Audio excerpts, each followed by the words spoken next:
ठीक है, तो चलिए इसमें गहराई से उतरते हैं। आज की इस चर्चा में हम एक बहुत ही दिलचस्प और गहरे आध्यात्मिक विषय का विश्लेषण कर रहे हैं। हम जो जानकारी देख रहे हैं ना, वो ऋषि प्रसाद के मई 2013 के अंक से ली गई है और ये सीधे तौर पर प्राचीन स्कंद पुराण की शिक्षाओं पर आधारित है। ये ग्रंथ समय के एक बहुत ही खास हिस्से और उसके विशाल आध्यात्मिक महत्व के बारे में बात करता है। तो बिना किसी देरी के चलिए इस पूरे ढांचे को समझते हैं। अब आध्यात्मिक मार्ग पर चलने वाले ज्यादातर लोग ये मानते हैं कि लगातार पूरे 30 दिनों तक कठोर नियमों का पालन करना सच में कितना चुनौतीपूर्ण हो सकता है।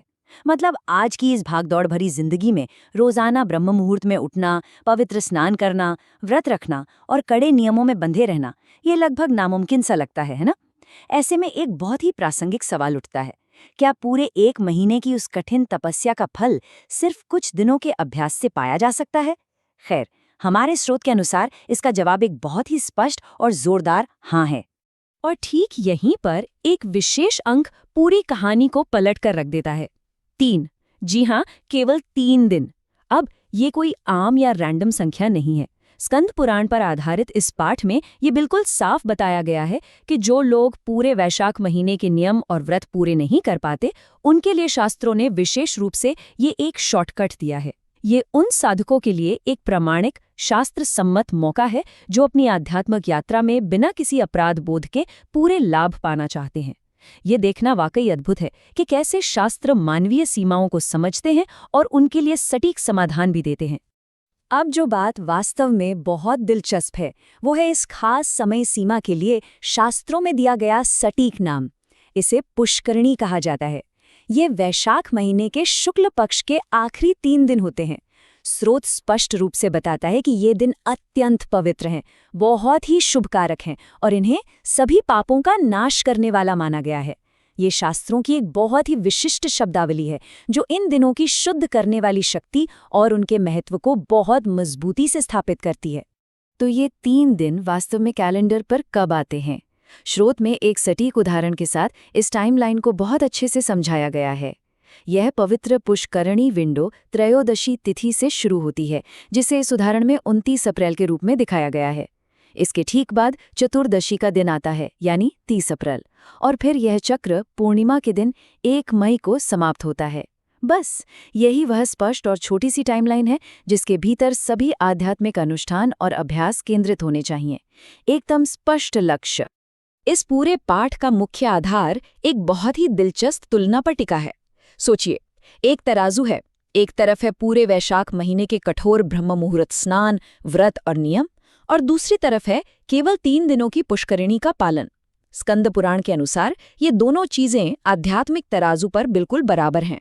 स्रोत का कहना है कि अगर कोई पूरे महीने नियम पालन करने से चूक गया है, तो केवल इन 3 तिथियों में वही क्रियाएं कर लेने से वैशाख महीने का पूरा फल मिल जाता है। इस तुलना का सीधा सा मतलब है कि 30 दिन का लगातार प्रयास और 3 दिन का समर्पित अभ्यास, दोनों का आध्यात्मिक मूल्य बिल्कुल एक समान है। लेकिन रुकिए, इन 3 दिनों के दौरान मानसिक स्थिति कैसी होनी चाहिए? पाठ में एक बहुत ही बुनियादी शर्त बताई गई है और वो है लौकिक कामनाओं यानी सांसारिक इच्छाओं पर नियंत्रण रखना। अगर पुष्करिणी के दौरान इन भौतिक इच्छाओं को अनुशासित कर लिया जाए तो जो लक्ष्य मिलता है वो सर्वोच्च है, वो है सायुज्य।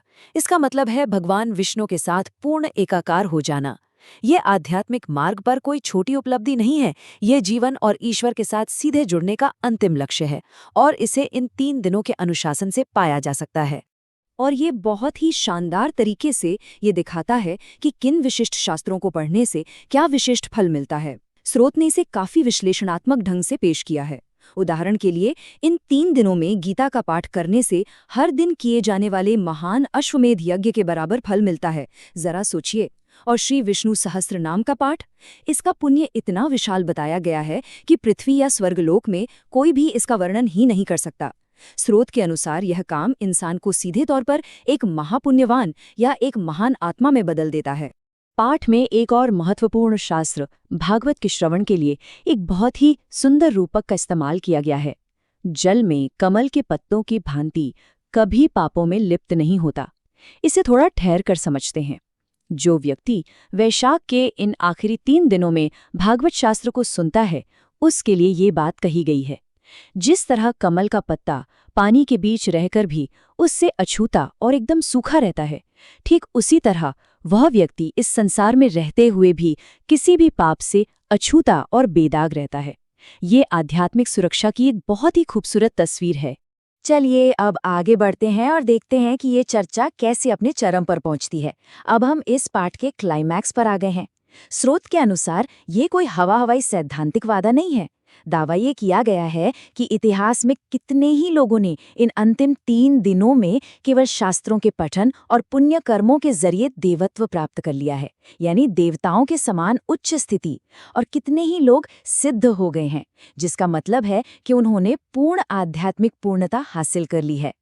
ये दिखाता है कि इन खास 3 दिनों में किए गए कार्यों का असर हमारी कल्पना से भी कहीं परे है। तो सबसे अहम बात यह है कि व्यवहारिक रूप से करना क्या है। स्कंद पुराण के इस पाठ का अंतिम निर्देश बहुत ही सीधा, स्पष्ट और एक्शन ओरिएंटेड है। आध्यात्मिक सफलता सुनिश्चित करने के लिए वैशाख के इन आखिरी दिनों में 3 अनिवार्य काम बताए गए हैं: स्नान, दान और विधिवत पूजन। स्रोत के अनुसार पुष्करिणी का पूरा लाभ उठाने के लिए इन 3 दिनों में ये क्रियाएं अनिवार्य रूप से की जानी चाहिए। यही वो अल्टीमेट ब्लूप्रिंट है जो ये पाठ हमें देता है।